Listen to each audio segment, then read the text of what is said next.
Hey guys, Dusty here. Today I'll be reviewing the Jack and Jill Downhill Marathon, and this is the race that takes place in North Bend, Washington. And I've gone ahead and broke this video down into chapters, so you can see that down below in the description or down below in the timeline of this video. Alright, so like I mentioned, this is a downhill marathon, and over the course of the 26 miles, you're going to lose 2,100 feet in elevation, and you're only going to gain about 70 feet, so pretty insignificant amount of climbing and a huge amount of descending. And obviously that means the race is going to be point to point, so the race starts at the Hayek ski area and eventually finishes in North Bend, Washington. Now's the important part. I'll break down the course itself. So the first 3 miles are basically totally flat, and there is an extremely long tunnel that you have to run through. So about half a mile into the race, you're going to come up to a tunnel, and this tunnel is, I believe, about 2 miles long. And because while you're running through this tunnel, it's pitch black, the race will require you to have a headlamp. And no, you don't need to run with the headlamp the entire race. Once you exit the tunnel, which is, I believe, around the 3 mile mark, you can ditch your headlamp at a headlamp drop area, and then you can pick your headlamp up after the race at the finish line.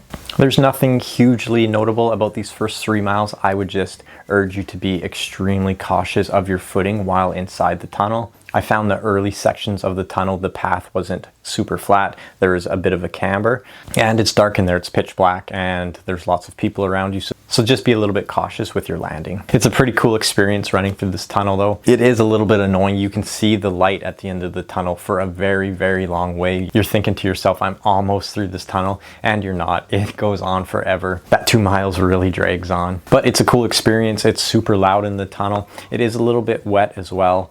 I believe there's some water dripping from the ceiling down onto the ground, and there were a few puddles as well. Oh, and another thing to mention is some of you will have some wonky GPS readings going through the tunnel. So just keep that in mind, that once you exit the tunnel, hopefully your GPS will start acting properly again and giving you the splits that you need. Another important thing that I'll mention is these first few miles until you get out of the tunnel should probably be your slowest out of the whole day. Overall, these miles aren't downhill. It's basically pancake flat.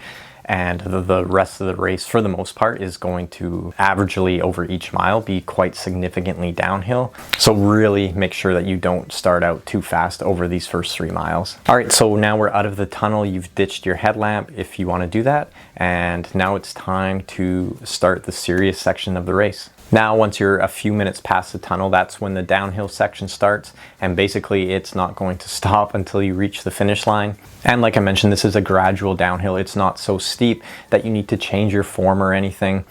Just keep the same effort you did through the tunnel, through that flat section, and just because of that downhill, you'll naturally be a lot faster than those first few miles. This course is 99.9% trail. However, there are a few bridge sections that will have some pavement, but ultimately you won't be running more than 30 to 60 seconds at most over any of those pavement sections. Now, there is one short hill that you'll hit at 8.5 miles, and this is absolutely nothing to be concerned about. For the most part, you'll be up and over this hill in probably less than a minute. Just keep that in mind if you think this whole race is downhill with no hills at all. There is one at 8.5 miles. Now we'll fast forward all the way to the 21 mile mark of the course, and this is where it gets a little bit tricky. So around 21 miles, you're going to hit the steepest section of the course, and this steep section also goes into quite a little windy section. And it's not overly technical. The only thing is you're 21 miles into a race at this point, and this steep windy section can really beat up your legs a little bit. So just be cautious coming into this section and just try to take this winding section as easily and efficiently as you can. After you get through that section, you're onto the home stretch. Not far to go now, only 5 miles or so, and that final 2 to 3 miles is probably the fastest of the whole day. It's over these last couple of miles that you're going to see the biggest elevation drop per mile. So even if your legs are trashed and you're seriously in the hurt locker, this extra elevation loss is going to really help you get to the finish line. Now, a few other things to note is that yes, there are aid stations. I believe there's 12 aid stations, and they're spread out about every 2.5 miles. And then yes, there are porta potties potties on course. So at the start of the full marathon, there was plenty of porta potties available. And then there's extra porta potties along the course at mile 3, 9, 11.5, 13 miles, which is actually the start of the half marathon, and then again at 21 miles. Now the trail conditions itself, I would say it ranges from really quite smooth and nice to quite rough with some bigger rocks.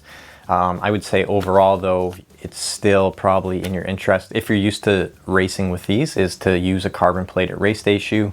Looking around at the race, there were tons of people in Vapor Flies, Alpha Flies. Me personally, I wore the Saucony Endorphin Pro 4, and there were 3 times during the race that I actually had to stop and pick a rock out of the bottom of my shoe.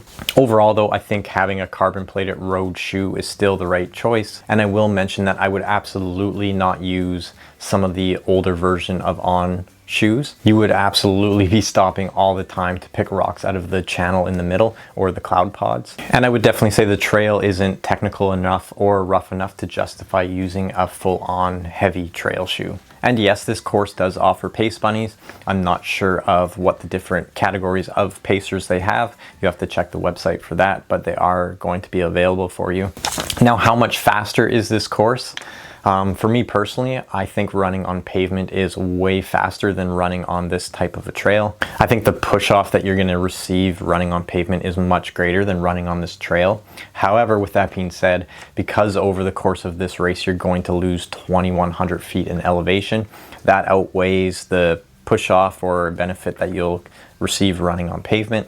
And I would say for most of you out there, you should be able to run this marathon course probably about 5 to 10 minutes faster than you could on like a normal road marathon course. And this is one of the only races that I've ever looked at where a huge amount of the finishers, especially some of the faster people, are actually negative splitting this race, and usually sometimes by quite a significant amount. So you have that 2,100 feet in elevation loss, and like we already talked about, that first 3 miles is the flattest section. So the last half of this race should be quite a bit faster than the first half, as long as you're not having a massive blow up. So ultimately, if you're looking for a race strategy, you can never go wrong with a negative split for any race, but especially for this specific marathon course. One last thing that I'll talk about is parking on race morning. There's the main parking lot, which is right by the start line that you can park at on race morning. However, that one tends to fill up quite quickly, and I believe you have to pay for your parking. What we did is actually parked at the Summit East E3 parking lot. This is a huge dirt parking lot, and it's only a few minutes from the main parking lot. I think it took us 5 minutes to walk to the race start from this lot, and it was free. It doesn't cost you anything to park there. We showed up at the parking lot at 5 a.m. The race start was at 6 a.m. and I believe there were only 2 cars in the parking lot when we showed up at 5. And then after the race, obviously you wind up in North Bend, so you're gonna have to take a shuttle from the finish line back to the race start to retrieve your car. All right, and I think that's gonna be it. For myself, I did this race 1 week ago with a couple of my athletes. I actually ended up pacing one of them. It was his first marathon ever, and he came through in 2:48. And then my other athlete set a PB. He had a huge negative split, and he ran a 2:44. And of course, let me know if you have any questions about the race, maybe something I left out. And like always, thanks for watching, and I'll see you in the next video.